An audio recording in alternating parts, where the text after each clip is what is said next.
Our prince suddenly, for no reason at all, committed 2 or 3 impossibly brazen acts upon various persons. That is, the main thing lay in their being so unheard of, so utterly unlike anything else, so different from what is usually done, so paltry and adolescent. And devil knows why, with no pretext whatsoever. One of the most respectable senior members of our club, Pavel Pavlovich Gaganov, an elderly man and even a decorated one, had acquired the innocent habit of accompanying his every word with a passionately uttered, "No, sir, they won't lead me by the nose." And so what? But one day in the club, when he uttered this aphorism at some heated moment to a small group of club guests gathered around him, none of them inconsequential, Nikolai Vsevolatovich, who was standing apart by himself and who no one was addressing, suddenly came up to Pavel Pavlovich, seized his nose unexpectedly but firmly with 2 fingers, and managed to pull him 2 or 3 steps across the room. He could not have felt any anger towards Mr. Gaganov. One might think it was merely a childish prank, a most unpardonable one, of course. Yet it was recounted later that at the very moment of the operation he was almost in a reverie. Quote, just as if he had lost his mind, end of quote. But this was recalled and grasped long afterwards. At first, in the heat of the moment, everyone recalled only what happened next, by which time he certainly understood how things really were, and not only did not become embarrassed, but, on the contrary, smiled gaily and maliciously, quote, without the least repentance, end of quote. There was a terrible uproar. He was surrounded. Nikolai Vsevolatovich kept turning and looking around, not answering anyone, gazing with curiosity at the exclaiming faces. At last, he seemed suddenly to lapse into reverie again, so they said at least, frowned, stepped firmly up to the insulted Pavel Pavlovich, and with obvious vexation muttered rapidly, "Forgive me, of course, I really don't know why I suddenly wanted silly of me." The casualness of the apology amounted to a fresh insult. There was even more shouting. Nikolai Vsevolatovich shrugged and walked out. All this was very silly, to say nothing of its ugliness. A calculated and deliberate ugliness, as it seemed at first sight, and therefore constituting a deliberate and in the highest degree impudent affront to our entire society. And that is how everyone understood it. First of all, Mr. Stavrogin was immediately and unanimously expelled from membership in the club. Then it was decided on behalf of the whole club to appeal to the governor and ask him at once, without waiting for the affair to be taken formally to court, to restrain the pernicious ruffian, the big city swashbuckler, through the administrative power entrusted to him, and thereby protect the peace of all decent circles in our town from pernicious encroachments. It was added with malicious innocence that, quote, some law may perhaps be found even for Mr. Stavrogin, end of quote. This phrase was prepared for the governor precisely in order to sting him on account of Varvara Petrovna. They delighted in smearing it around, as if by design the governor happened to be out of town then. He had gone somewhere nearby to baptize the baby of a certain interesting and recent widow who had been left in a certain condition by her husband. But it was known that he would soon return. Meanwhile, they arranged a real ovation for the esteemed and offended Pavel Pavlovich. They embraced and kissed him. The whole town came to call on him. They even planned a subscription dinner in his honor and abandoned the idea only at his urgent request, perhaps realizing finally that the man had after all been dragged by the nose, and therefore there was no reason to be quite so triumphant. And yet, how had it happened? How could it have happened? The remarkable thing was precisely that no one in the whole town ascribed this wild act to madness, which meant that they were inclined to expect such acts from Nikolai Vsevolatovich even when sane. For my own part, to this day, I do not know how to explain it, even despite the event that soon followed, which seemed to explain everything and apparently to pacify everyone. I will also add that 4 years later, to my cautious question concerning this past event in the club, Nikolai Vsevolatovich responded, frowning, "Yes, I was not quite well then, but there's no point in rushing ahead." I also found curious the explosion of general hatred with which everyone here fell upon the, quote, ruffian and big city swashbuckler, end of quote. They insisted on seeing an insolent deliberateness and calculated intention to insult our whole society at once.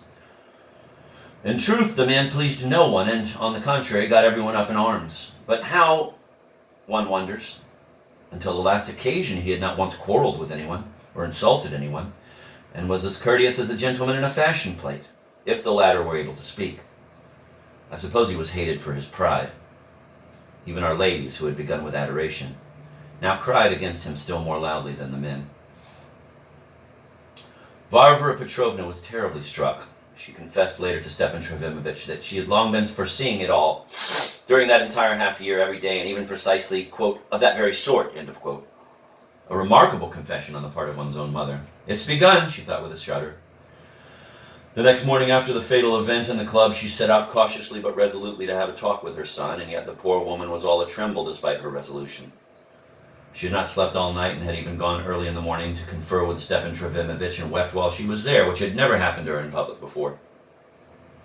She wished that Nicholas would at least say something to her, at least deign to talk with her.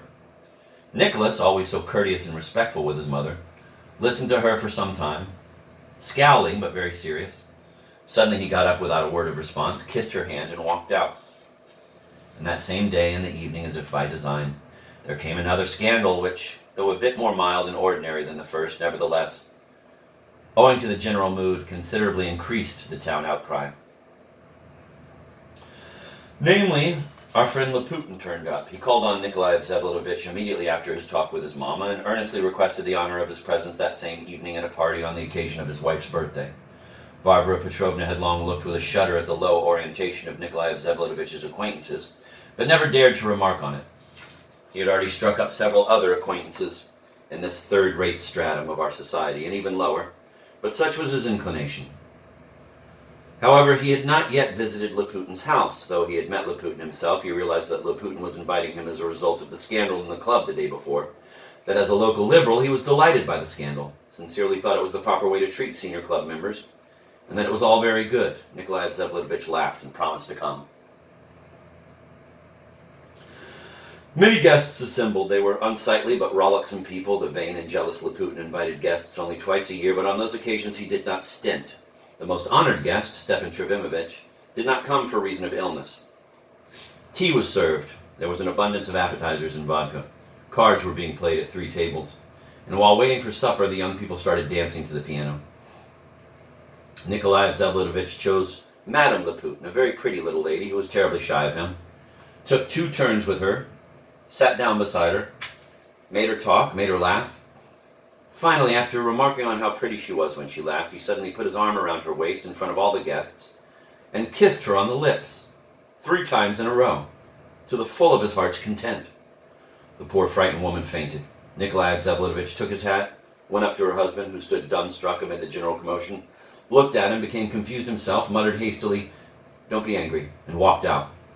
Laputin ran after him to the front hall, helped him into his fur coat with his own hands, and bowing, saw him down the stairs. And the very next day there came a rather amusing addition to this, comparatively speaking, essentially innocent story, an addition which thereafter even brought Laputin a sort of honor, which he was able to exploit to his full advantage.